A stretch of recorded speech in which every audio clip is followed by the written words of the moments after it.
Spurs is actually a decent team, but them beating Man City probably fooled us. I'm looking at Spurs right now, and I've always complained, I've always said that a team, a player, or anybody that fools me, I usually have a big grudge uh, with them. Is it with them or against them? And I think Spurs is one of those teams who's calling right now. I'll just continue. Spurs fooled me into thinking they are at that caliber of Arsenal, Man City, Liverpool by winning their first 2 games, 3 out of 4 games. But after this game, I've gone back to look at the teams they have beaten. Burnley, West Ham, Man City. The only decent team they met, of course Man City is decent, but they're used to beating Man City. The only decent team they met was Bournemouth, which they lost 1-0. And this game from the beginning, like it was a 50-50 type of game, to which it reminded me to that saying that says, set a thief to catch a thief. People will not agree, but I've said it, and a lot of people who, again, have insights on these types of games. You know, a person who in Premier League has stayed with the mid-table team for quite some time, he has to be called a mid-table coach.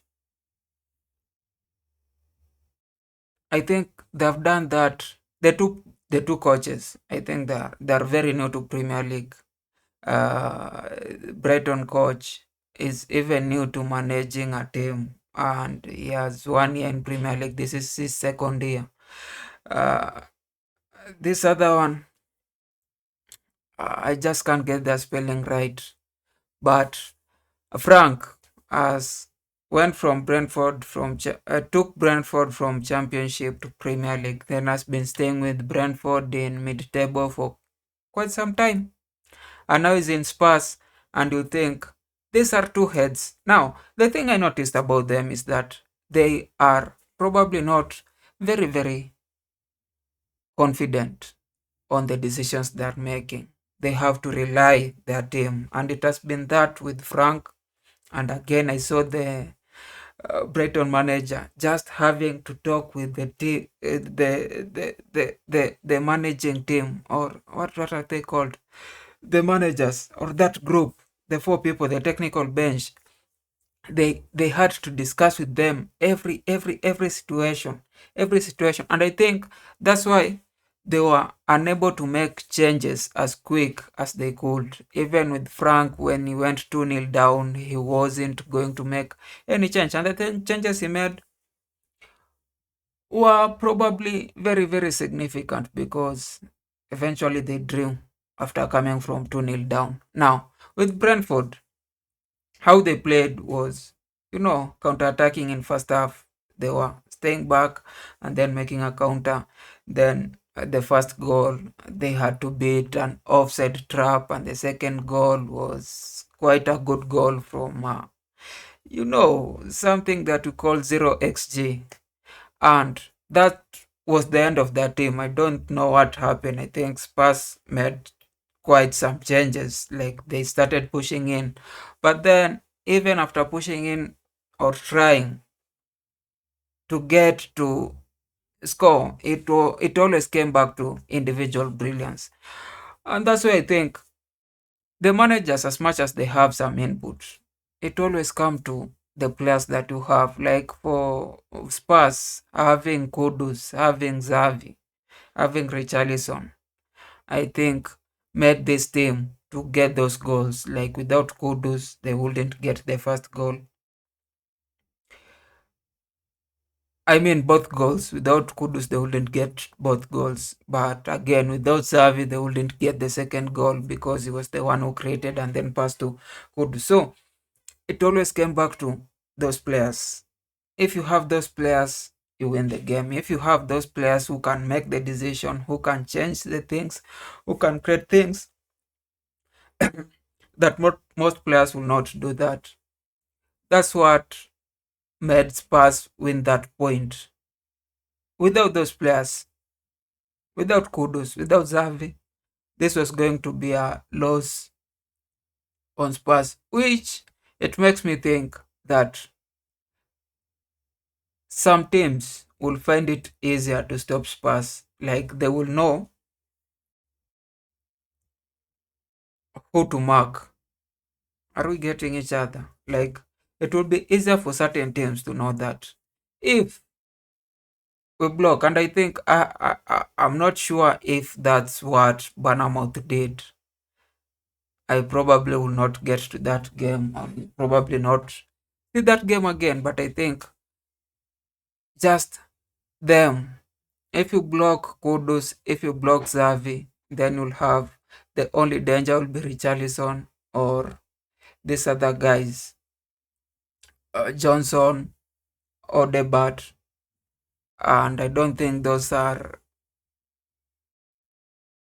they will influence the match in the same way, which means some teams will be able to block Spurs if they block those people, the change makers in the team. Because if you're looking at the team, it's probably not a very tactical dependent team like Liverpool, like Arsenal. And again, they don't have the same quality. Like if you take Kudus, who are you bringing in the team to make to bring the same quality like Kudus? Like the way when Xavi was not there, we were not seeing the balls that Xavi did when he was there. Like there's a huge shift when you sub those guys, which is very different from the way Liverpool play, from the way Arsenal play, from even the way Man City plays.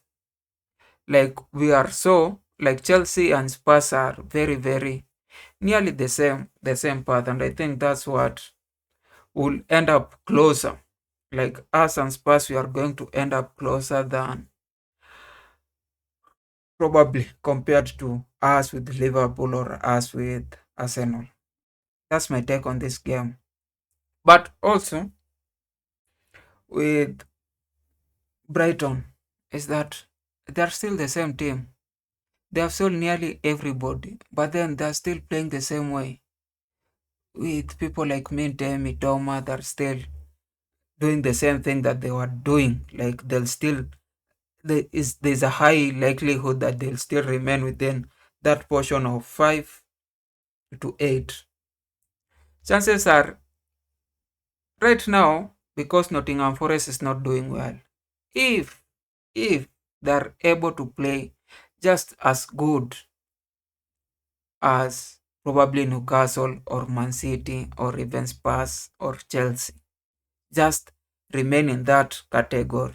Like there's a high chance that next season we'll be seeing Brighton in Champions League.